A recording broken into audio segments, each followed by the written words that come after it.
This news update is brought to you by I won for me to me. For me?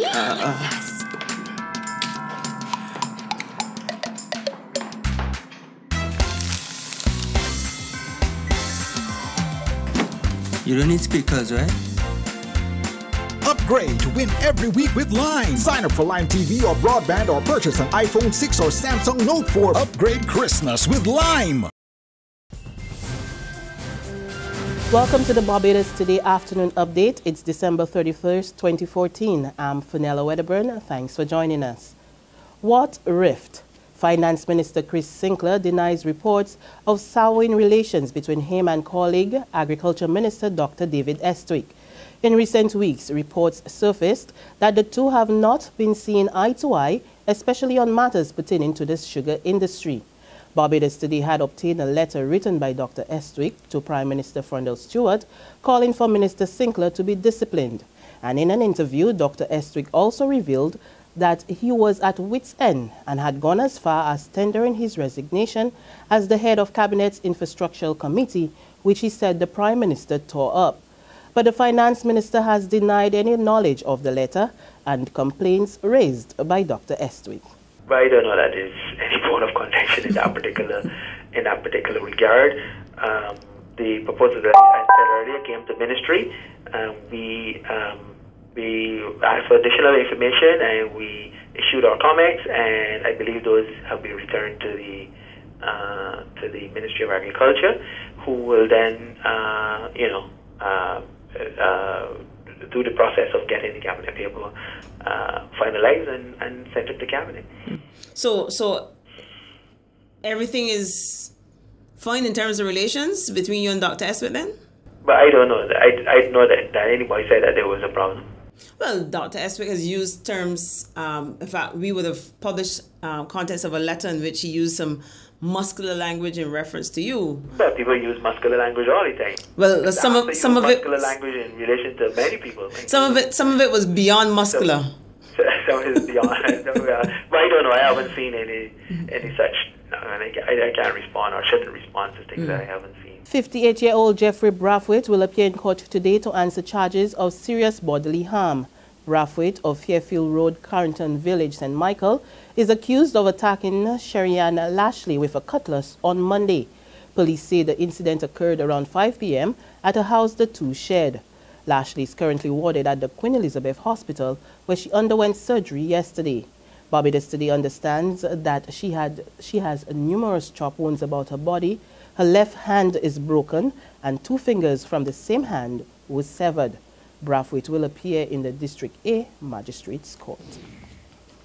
The long-awaited St. John Polyclinic will be completed in another 2.5 months, but no date yet on when it will be officially opened. According to the government, the facility, which costs under $30 million, still has a few outstanding areas to be completed, including the air conditioning system and the main car park. Officials say most of the equipment for outfitting the polyclinic has been purchased and is being kept in storage. The new polyclinic, located at the Glebe St. John, will provide child health, dental and pharmacy, among other healthcare services.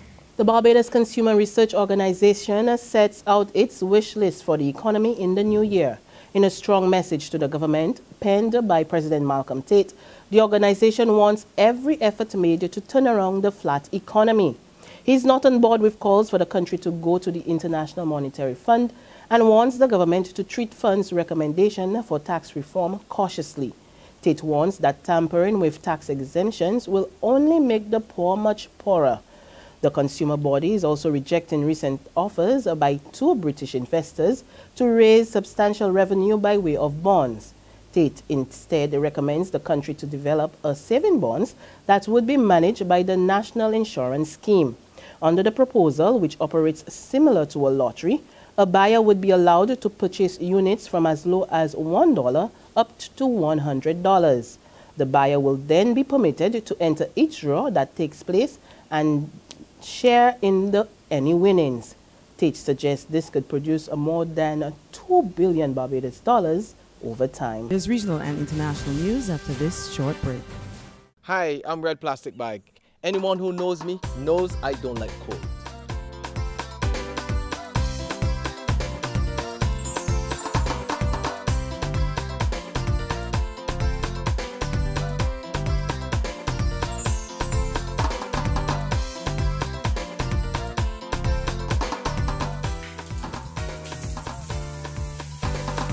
Sunshine reigns in my country. I love it.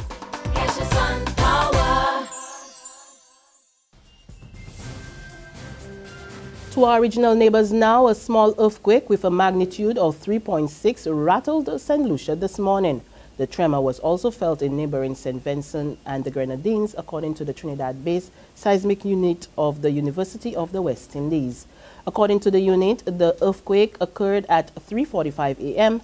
and was located at 13.86 degrees north and 60.37 degrees west at a depth of 23 kilometers. There were no reports of damage in either countries.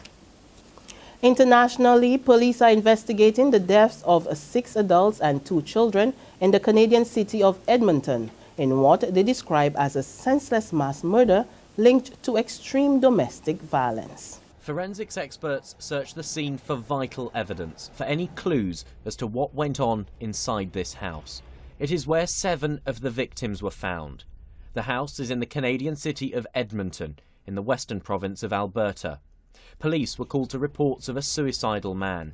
When they arrived, they found the bodies of 3 women, 2 men and 2 children, a boy and a girl.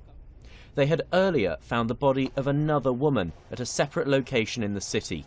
They've now confirmed she was 37 years old and had been shot dead. The weapon, a 9mm gun, legally registered but reported stolen. This series of events were not random acts, but rather appeared to be planned, deliberate, and targeted.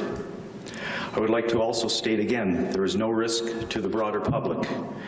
There has been some suggestion that this is gang or drug related. There is absolutely no evidence of this, but rather there is strong evidence that these events are the tragic result of family and domestic violence. A 9th body, which police say is that of the man they were looking for, was found at this restaurant in Fort Saskatchewan, 25 kilometers north of Edmonton. And finally, a grim New Year's Eve for the families as the bodies of those who perished on Air Asia Flight 8501 begin coming in. But the weather has stopped the process of the recovery operation. 2 of the bodies have arrived here at Surabaya Airport. We know that 7 bodies in all have been recovered so far, 4 men and 3 women, one of the women being a member of crew.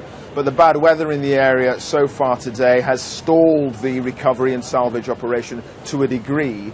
But it has to be said, this has got to continue for some time, and the sooner that those bodies are recovered from the waters, the sooner that they can obviously be identified. And on that sad note, we come to the end of our afternoon update, but you can join us again this evening.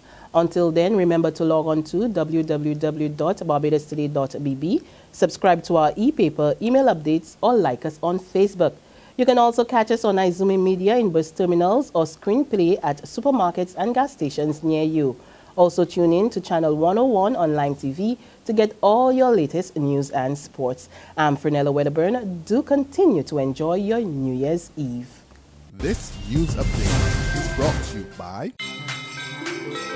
You got an upgrade for Christmas. If you're feeling lucky, you could win some money. Upgrade for Christmas. $200,000 in cash and prizes. With Lime, you could win some money. It's Lime's Christmas lottery. 250 winners this Christmas, oh yeah! Sign up or upgrade to super fast broadband, Lime TV, e-billing, a data plan, top up $15, purchase a handset or text 4263 to enter. Upgrade for Christmas.